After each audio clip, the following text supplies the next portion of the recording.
Um famoso manual antigo dedicado a uma missão letal: processar, torturar e matar bruxas. Você pode ter esse martelo. Pode usá-lo para esmagá-las. Durante 2 séculos, o livro ajudou a promover um reino de terror. Por trás dele, histórias de loucura, fraudes e escândalos. Que forças alimentavam seu poder? Como e por que o livro durou mais do que outros semelhantes? Quando se acredita que há uma vasta conspiração secreta de adoradores do demônio, uma cidade pequena pode ser tomada pelo pânico generalizado. Agora, uma equipe internacional revela os segredos bizarros e a atração fatal do Martelo das Bruxas.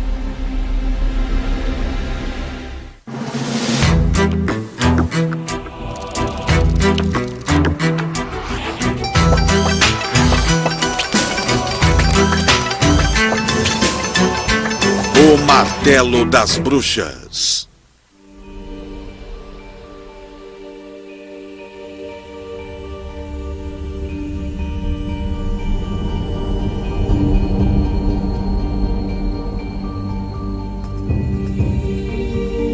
O Malleus Maleficarum. Tradução: O Martelo das Bruxas. 256 páginas de um denso texto em latim escrito em 1486. É, sem dúvida, a enciclopédia e o manual jurídico mais abrangente já criado para provar que as bruxas são reais e que devem ser mortas.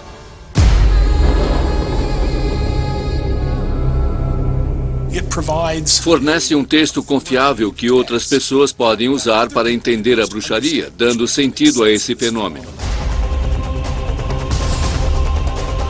Nos séculos XVI e XVII, com mais de 30 mil exemplares impressos, o Martelo das Bruxas espalhou-se pela Europa como uma praga. Com o tempo, as ideias do livro chegaram ao Novo Mundo.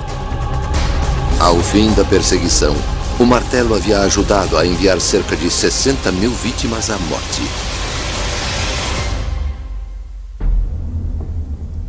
Mas como ele se tornou uma famosa e letal Bíblia do caçador de bruxas? O martelo não inventou a caça às bruxas. A maior caçada a elas na Europa aconteceu mais de um século antes do surgimento do livro.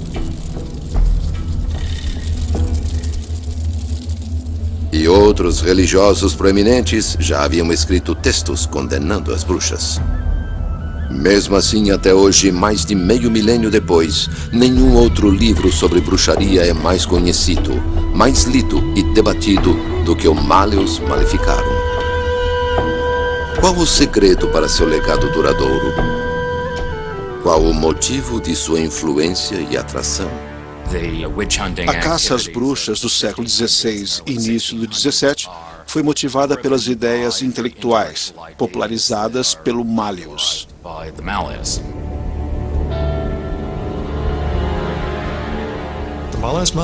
O Malleus Maleficarum passou por muitas edições.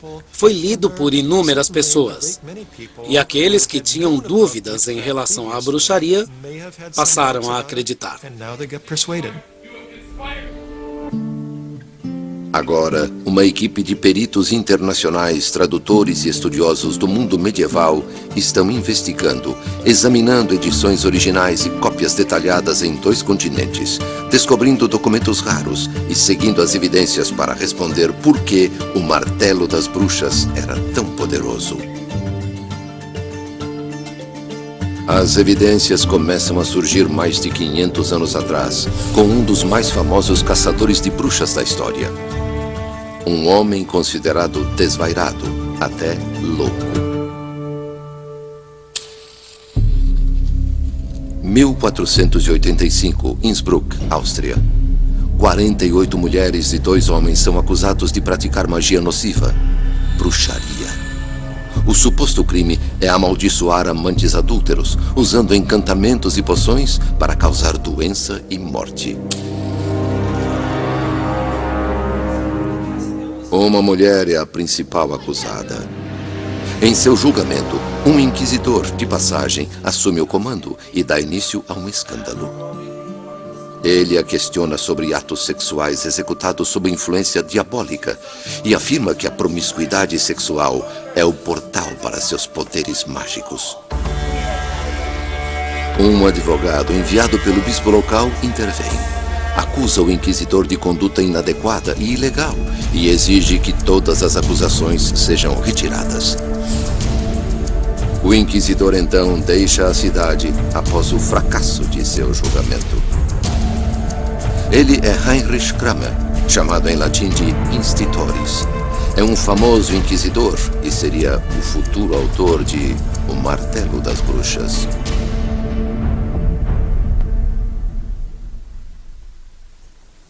Em 1486.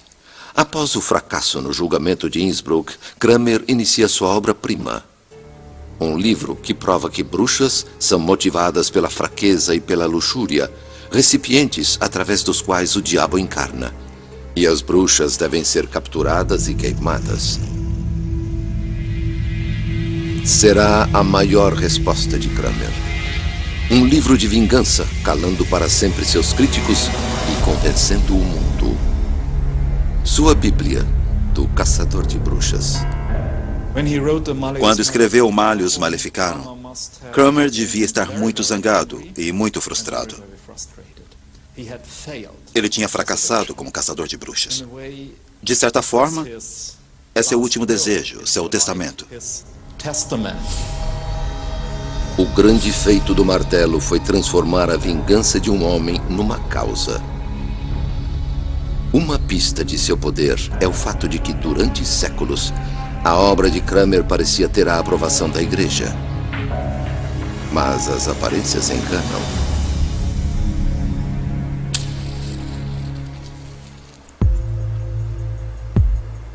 Novembro de 2009, Berlim. A cerca de 640 quilômetros de onde o Martelo das Bruxas nasceu, o Museu Histórico Alemão. Em busca de evidências que expliquem o sucesso incomum do livro, os investigadores Johannes Dillinger e André Schneider examinam de perto 2 exemplares.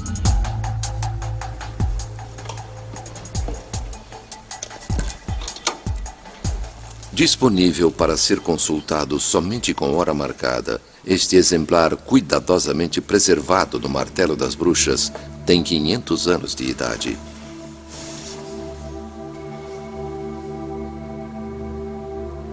Qualquer trabalho para compreender o sucesso do livro deve começar com um documento crítico que se encontra dentro dele.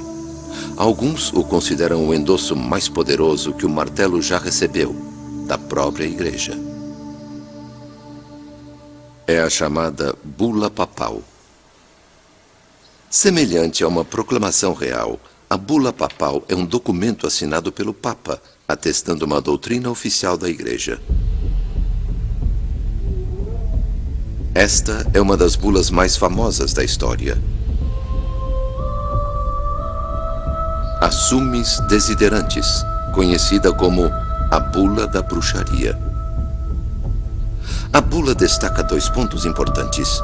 Primeiro, alerta sobre as bruxas.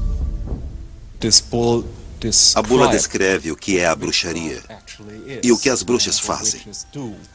Descreve a forma como provocam, por meio de magia, granizo e tempestades. Tornam pessoas e animais inférteis, matam e mutilam. E, em segundo lugar, permite de forma oficial e nominal que Heinrich Kramer casse as bruxas. Hoje é difícil imaginar que tal decreto papal se sustentaria, convencendo os leitores de que as bruxas são reais e de que o próprio martelo tinha a aprovação do mais alto líder religioso da época.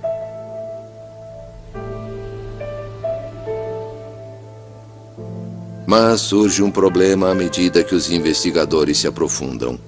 A bula é mais notável pelo que ela não diz.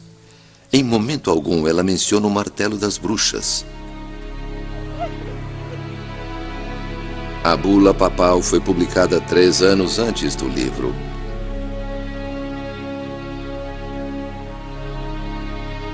Então, por que ela está incluída em quase todas as edições?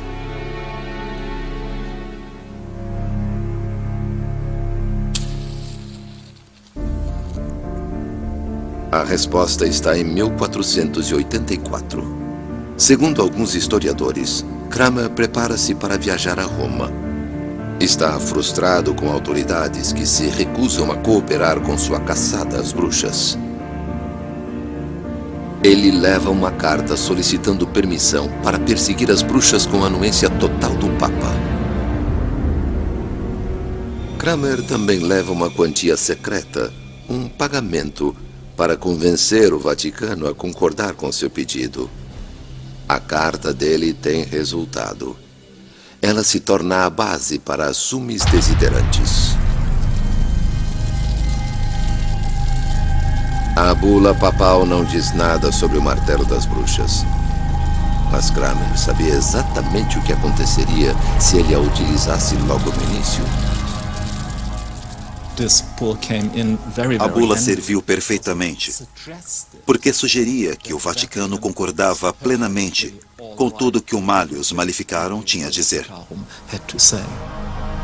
Para a equipe de investigação, a bula revela uma possibilidade impressionante de que o sucesso do Malleus Maleficarum não tem nada a ver com a aprovação papal, mas tem tudo a ver com o mestre da manipulação, Heinrich Kramer.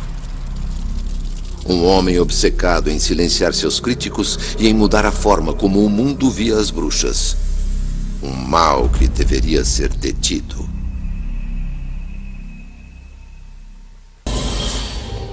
O Malleus Maleficarum, a Bíblia do Caçador de Bruxas, está prestes a nascer.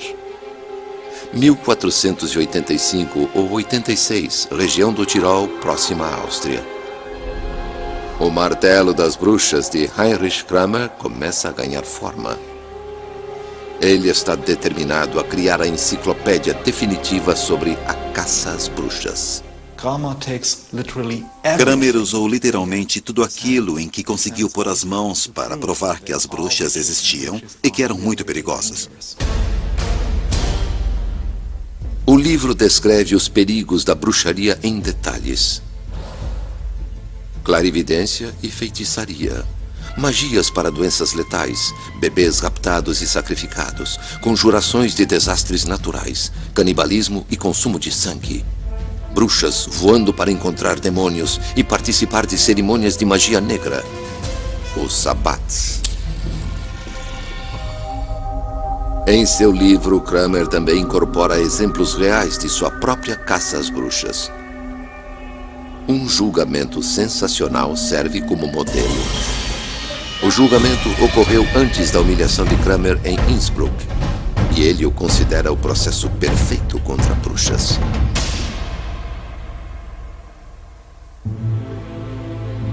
Em 1484, Ravensburg, Alemanha. Uma tempestade de granizo atinge a região. A causa provável: bruxaria.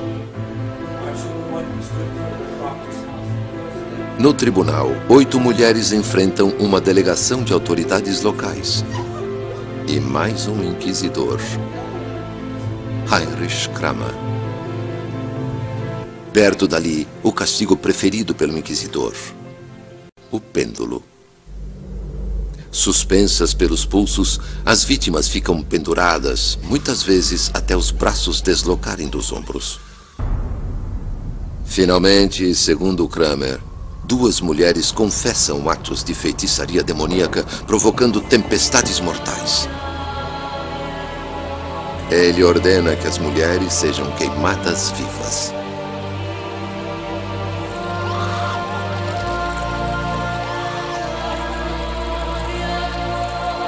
Para Kramer, Ravensburg é um grande sucesso.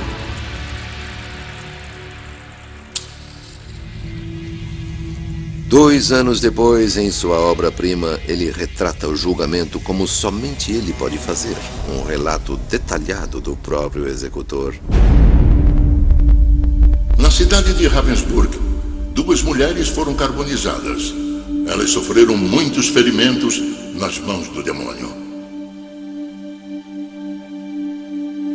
No entanto, Kramer acredita que suas credenciais não bastam para vender o livro. Para convencer os leitores, ele precisa de um coautor ilustre.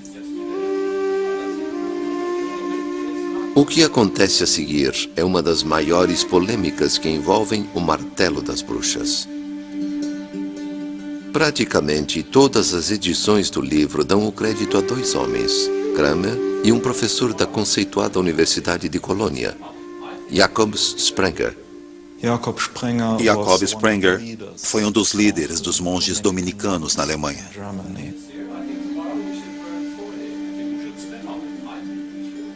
Alguns peritos acreditam que Sprenger não fez nada além de escrever o prefácio do livro. Outros que o distinto acadêmico atuou como consultor literário. Há também quem acredite que Sprenger não teve qualquer envolvimento com o livro, que Kramer apenas se aproveitou do nome ilustre. A verdade é que Sprenger era muito mais conhecido e foi por isso que Kramer pôs seu nome no livro. Com uma coisa todos os estudiosos concordam. Kramer foi o autor principal do livro. O martelo, inflamado com paixão, repleto de linguagem sensacional, é pessoal. Novembro de 2009. Em seu escritório na Universidade de St. Andrews, na Escócia, o historiador e investigador do Malleus, Peter Maxwell Stewart, procura no texto sinais inconfundíveis da autoria de Kramer. Quando observamos o latim que ele usa, algumas palavras se destacam por serem extremamente emocionais. Ele poderia ter escolhido outras palavras, mas escolheu essas. A palavra spurcícias é muito vívida e particularmente nauseante. Significa sujeira, repugnância. Philocaptionem é uma palavra extremamente incomum. Significa perseguir amantes. Segundo ele, é o que as bruxas levam os homens a fazer. É esse tipo de linguagem que salta das páginas de quando em quando e ilustra a atitude pessoal de Kramer.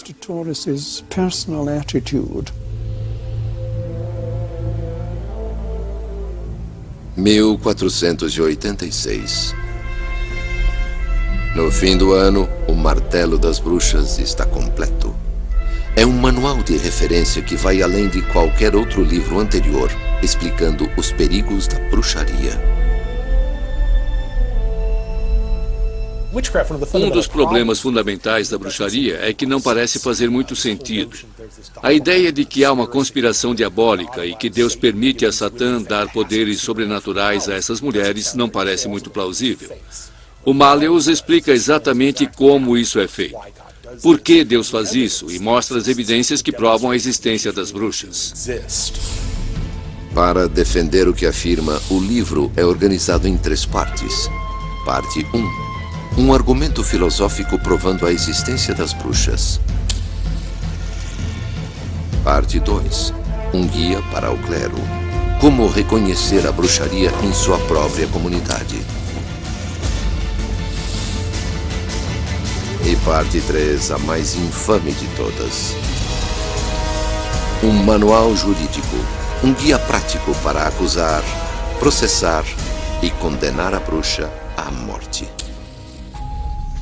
Após terminar o livro, Kramer não tinha como saber o sucesso que sua Bíblia do Caçador de Bruxas faria. Por enquanto, ele ajudaria a condenar bruxas à morte. Dezenas de milhares delas. Para compreender o impacto causado pelo livro, estudiosos examinam a forma como o mundo via as bruxas antes e depois do Martelo das Bruxas de Heinrich Kramer. Relatos isolados de caça às bruxas remontam à Idade das Trevas. A primeira perseguição generalizada a elas ocorreu em meados do século XIV, um século antes do martelo. Com a popularização, a perseguição às bruxas mudou. O que começou com uma tentativa de acabar com a feitiçaria pagã, a invocação do clima, o curandeirismo e o pragmatismo, transformou-se em um perigoso ódio. As bruxas deixaram de ser pagãs e se tornaram heréticas satânicas. Quando o Malleus Maleficarum foi publicado em 1486, ainda se debatia exatamente como as bruxas conseguiam seus poderes demoníacos. Até a publicação do Malleus, as pessoas discordavam com veemência, até mesmo aqueles que acreditavam em bruxas. O martelo dá as respostas. À pergunta de como Satã corrompe os humanos, a resposta do livro é assustadora. Ele os torna seus cúmplices, e as mulheres desvirtuadas são as mais prováveis cúmplices. A luxúria carnal é insaciável nelas. E por esse motivo, elas brincam com demônios.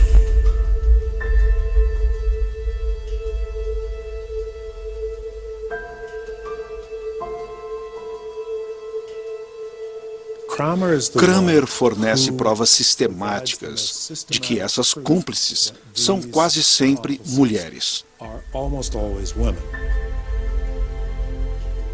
O título do Malleus Maleficarum identifica as bruxas como mulheres. O próprio Kramer se refere a elas como bruxas, não de forma genérica, e nem mesmo como bruxos. À pergunta por que bruxas devem ser temidas e exterminadas, sua resposta é ainda mais assustadora. Bruxas são um sinal do Apocalipse.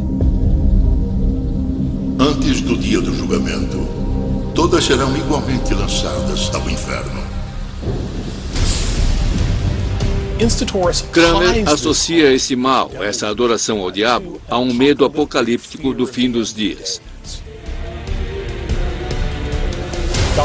Deus está tão zangado com a heresia da bruxaria que, em primeiro lugar, permite que Satã ajude as bruxas a fazerem coisas terríveis. E, segundo, ele vai dar um fim ao mundo, não um dia qualquer, mas antes do que se imagina.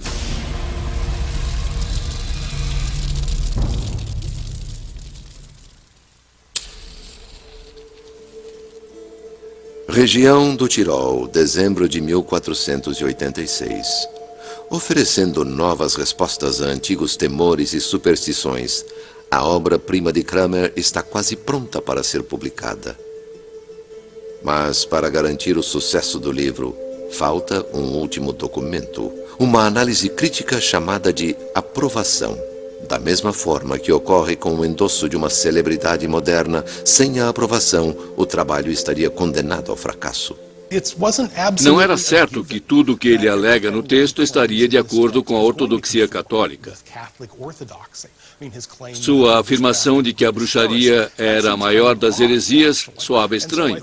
Por isso, imagino que ele estivesse preocupado que pudesse haver alguma dúvida quanto às suas alegações, e assim ele queria algum endosso acadêmico. Heinrich Kramer quer a aprovação de uma das mais importantes escolas religiosas da época, a Universidade de Colônia. De forma conveniente, o coautor Jakob Sprenger é um dos professores mais respeitados de Colônia. Os estudiosos do Malleus divergem quanto ao que ocorre em seguida. Alguns afirmam que Sprenger e Kramer tentaram obter o endosso da universidade.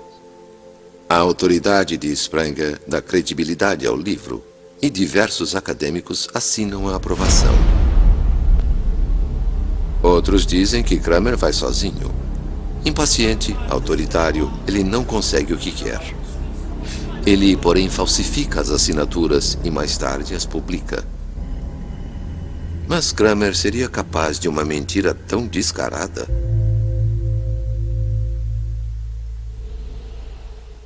Séculos depois, duas equipes de investigadores do Malleus trabalham em conjunto, examinando cuidadosamente a aprovação. Berlim, a poucas horas de carro da Universidade de Colônia. No Museu Histórico Alemão, os doutores Dillinger e Schneider procuram sinais de falsificação.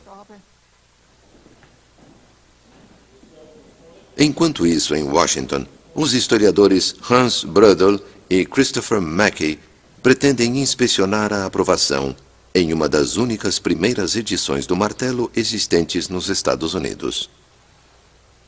Guardada na Biblioteca do Congresso sob rígida segurança, esta edição foi reencadernada séculos depois, mas no interior está intacta e data de 1487. A aprovação contém duas partes. A primeira é uma avaliação específica do livro, assinada por 4 acadêmicos de Colônia com o testemunho de um notário. A segunda parte é meramente uma aprovação superficial da caça às bruxas em geral, assinada por 8 acadêmicos. E no caso destas assinaturas, o notário estava ausente. O notário responsável admite que não estava presente para testemunhar o segundo grupo de assinaturas. E isso é estranho. Esse é o trabalho dele. E outra evidência põe em dúvida a validade das assinaturas.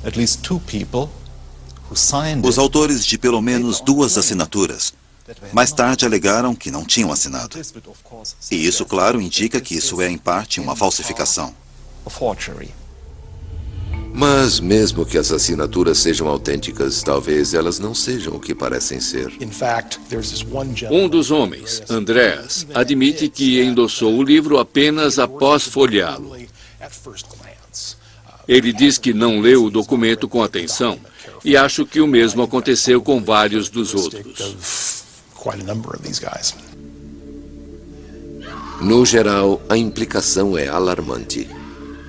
O único acadêmico religioso que afirma ter lido o livro atentamente é um professor da Universidade de Colônia, e ele o considera perturbador. Ele afirma que esse não é um livro que todos devem ler. É um livro para especialistas. Assim ele considera o livro, digamos, problemático. Talvez até perigoso.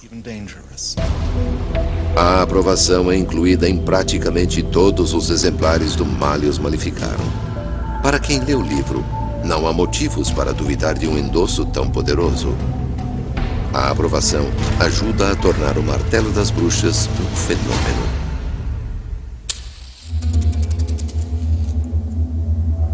Em maio de 1487, com a aprovação completa, o Malleus está pronto para o público. Impresso pela primeira vez na cidade de Speyer, na Alemanha, a Bíblia do Caçador de Bruxas está pronta para ser lançada. Escritores puderam disseminar amplamente o conhecimento. Pela primeira vez na história, qualquer um com recursos podia imprimir, vender e distribuir livros, influenciando a opinião pública em larga escala. Com 150 exemplares lançados na primeira impressão, seguidos de centenas mais, promovido e vendido a autoridades seculares e religiosas, clérigos locais, universidades e bibliotecas, o Martelo das Bruxas espalha-se feito chama. Estima-se que após algum tempo mais de 30.000 exemplares tinham sido vendidos. O martelo chega ao público no início do século XVI, uma época volátil de choques entre nações e de guerras épicas. Na mesma época, a Igreja Católica enfrenta uma de suas maiores disputas internas e a Reforma Protestante está começando a surgir. Neste caos, as descrições do livro de bruxarias apocalípticas ajudam a criar uma cultura de medo e desconfiança. Ele estava convencido, como muita gente na época, de que o número de bruxas estava aumentando, que a influência de Satã crescia na Europa e, a menos que alguém fizesse alguma coisa, a Europa seria destruída.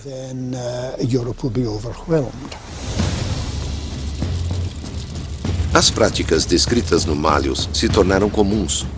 A colocação de cartazes nas portas das casas incitando moradores a delatarem pessoas, interrogatórios invasivos, como usar a tortura e quando instituir a pena de morte.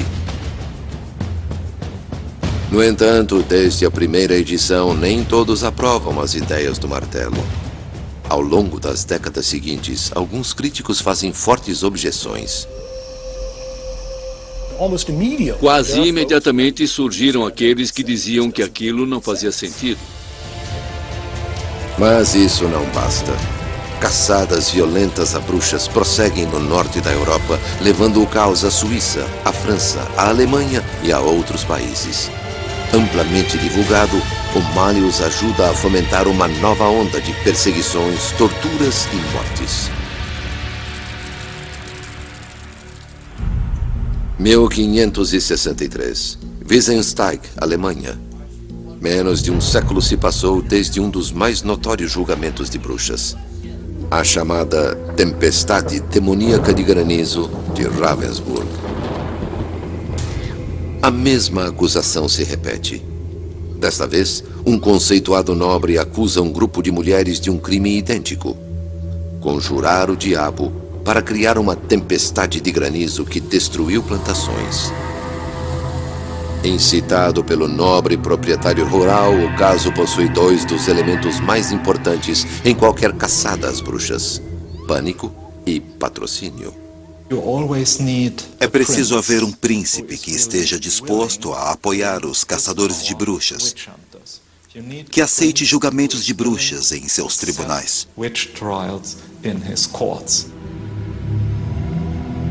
Além disso, em comunidades fechadas, culpar vizinhos por fenômenos inexplicáveis tem um sentido sinistro.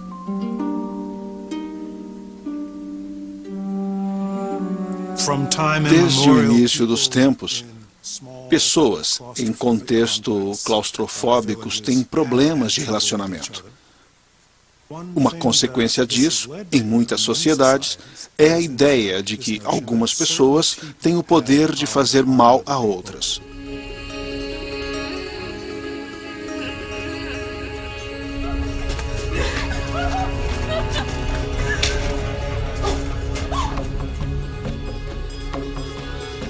Em uma caçada às bruxas, a histeria cresce sozinha. O cidadão comum fica ansioso para se apresentar e identificar um malfeitor. Ela é bruxa, ela é bruxa. As pessoas acreditam nessa ideia de feitiçaria diabólica. Uma cidade pequena pode facilmente ser tomada pelo pânico. As suspeitas de bruxaria frequentemente são mulheres camponesas. Algumas praticam medicina com ervas, outras conjuram o sobrenatural. Algumas são mentalmente doentes. Muitas são apenas pedintes e seu único crime é a pobreza. Segundo o martelo, as mais fracas são as mais perigosas. Elas estão profundamente deprimidas. E surge esse personagem extraordinário, que vem a ser o diabo ou um demônio, e promete: se fizer o que eu disser, vou devolver sua sorte. Em Wiesensteig, as mulheres são torturadas. Os inquisidores que consultam o Malleus Maleficarum sabem que essa é a forma mais rápida de fazer uma bruxa confessar.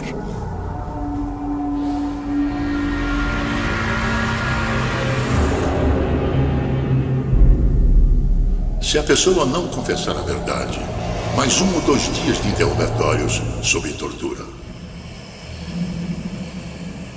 Você pode usar a tortura para fazer as bruxas darem os nomes de seus cúmplices. Nós sabemos que elas têm cúmplices porque fazem parte de uma enorme conspiração. Entre os piores instrumentos de tortura estão um capacete de ferro que perfura a cabeça chamado de esmagador de crânios, o pêndulo e um torno feito para esmagar os dedos. Os julgamentos de Wiesensteig duram meses. No total, mais de 60 mulheres confessam e são queimadas na fogueira. E elas não estão sós. Alguns acreditam que o Malleus Maleficarum inspira um dos piores atos de ódio contra mulheres na história. Mas esse ódio, ou alguma outra coisa além dele, poderia oferecer uma pista para a poderosa atração exercida pelo livro?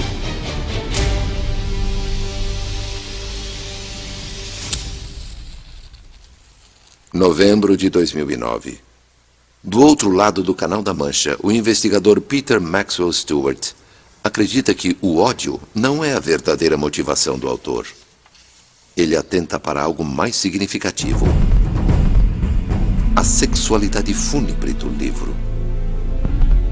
No martelo, a sexualidade de mulheres corre solta. As mulheres fazem mais do que seduzir e fornicar com demônios. Ao longo do livro, a luxúria feminina é um portal para Satanás. Feiticeiras deitadas de costas, nuas acima do umbigo, seus membros dispostos de forma adequada para esse ato sujo. Elas também são muito mais emotivas que os homens, o que se deve em parte à sua sexualidade. Elas não conseguem se conter, e um homem é inadequado à tarefa. Assim, as mulheres ficam abertas ao controle de Satanás. E esse é um dos motivos para encontrarmos tal ênfase na sexualidade no Malleus. A crítica do livro à sexualidade feminina ajuda a justificar uma nova onda de perseguições. Kramer diz especificamente no Malleus que vivemos numa era de mulheres em que elas estão comandando o show, no qual a luxúria e a sensualidade espalham perversões horríveis por toda parte. E Kramer considera esse domínio das mulheres uma perspectiva aterrorizante e algo que tem que ser contido. Mas o conteúdo sexual incomum do livro poderia explicar seu impacto duradouro? Para compreender a fixação do livro na sexualidade, investigadores examinam um rastro singular de documentos. Uma série de cartas documenta o mais notório escândalo sexual envolvendo o autor do Martelo das Bruxas. Cartas escritas durante o fracasso de Kramer no julgamento de Innsbruck. Todos em Innsbruck teriam ficado satisfeitos se ele atacasse apenas a magia. E ele começou a falar sobre uma conspiração de bruxas diabólicas, mulheres que saem à noite, concentrando-se particularmente na sexualidade feminina. Por que ele faria todas essas perguntas sobre sexo? Isso é estranho e assustador. Ele quer dizer que isso é típico da personalidade de uma bruxa. Isso é típico do comportamento de uma bruxa. Por isso, quando julgamos uma delas, queremos saber sobre a vida da mulher. Porque se ela tiver uma história de irregularidade sexual, isso reforça a acusação de bruxaria. As cartas trocadas entre o bispo, autoridades locais e o próprio Kramer formam uma imagem reveladora de Heinrich Kramer Institoris.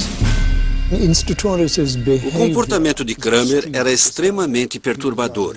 Ele ignorava os procedimentos, intimidava as acusadas. Após o julgamento, o comportamento de Kramer é ainda mais perturbador. Ele permanece em Innsbruck, perturbando as mulheres acusadas. O bispo envia então uma carta veemente, exigindo que Kramer vá embora.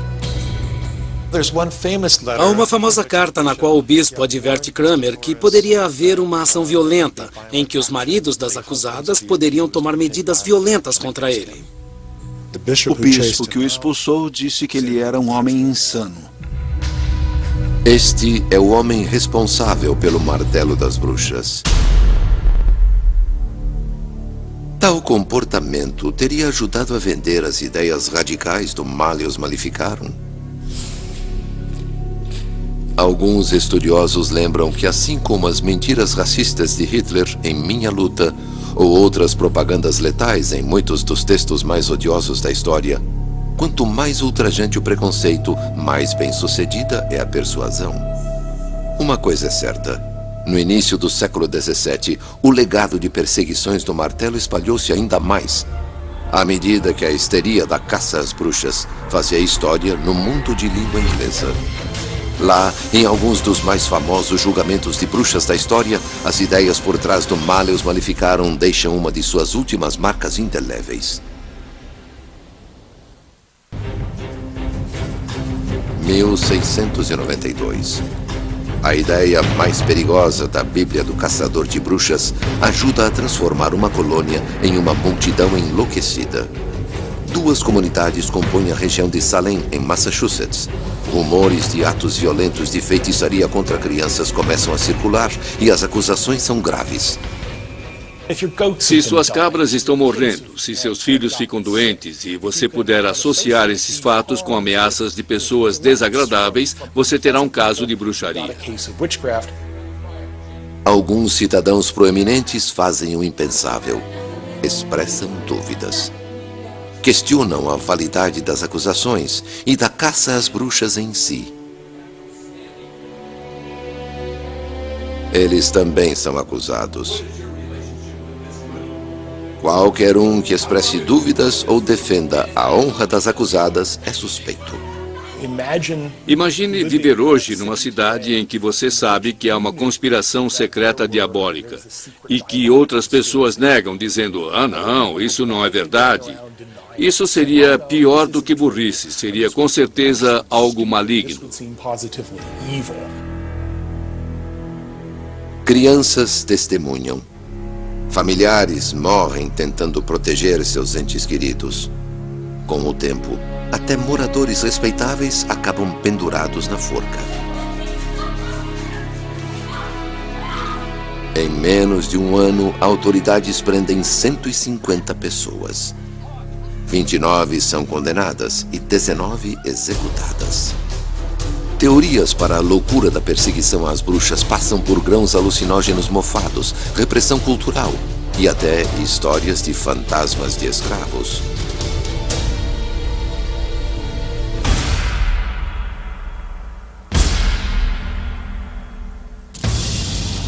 Mas não importa qual é a causa. Qualquer exame do horror de Salem leva ao legado mais danoso do Maleus Maleficarum. Uma ideia simples exposta no livro. A descrença em si equivale à heresia, ou seja, o questionamento da existência de bruxas faz do cético um cúmplice do crime. Qualquer texto que comece com a afirmação que não acreditar em bruxas é a pior das heresias é uma declaração extremamente provocativa.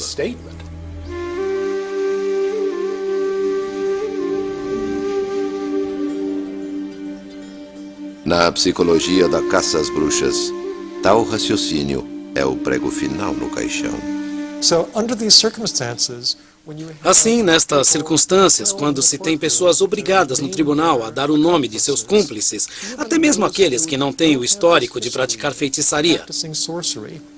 Em alguns casos, mulheres respeitáveis, moradoras da cidade, podem ser denunciadas que não têm o histórico de praticar feitiçaria. Em alguns casos, mulheres respeitáveis, moradoras da cidade, podem ser denunciadas como tendo participado da Assembleia e jurado lealdade a Satã. Isso é algo importante e novo.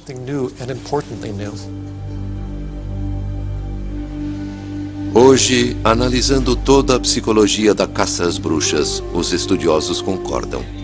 Por 200 anos, transformando a dúvida em crime, o Maleus ajudou a fazer da misoginia, da paranoia e do medo uma instituição monstruosa. Após os julgamentos de Salem e de processos semelhantes na Europa, a loucura da caça às bruxas chega ao fim. No final do século XVIII, estima-se que as perseguições tinham feito no total de 40 a 60 mil vítimas.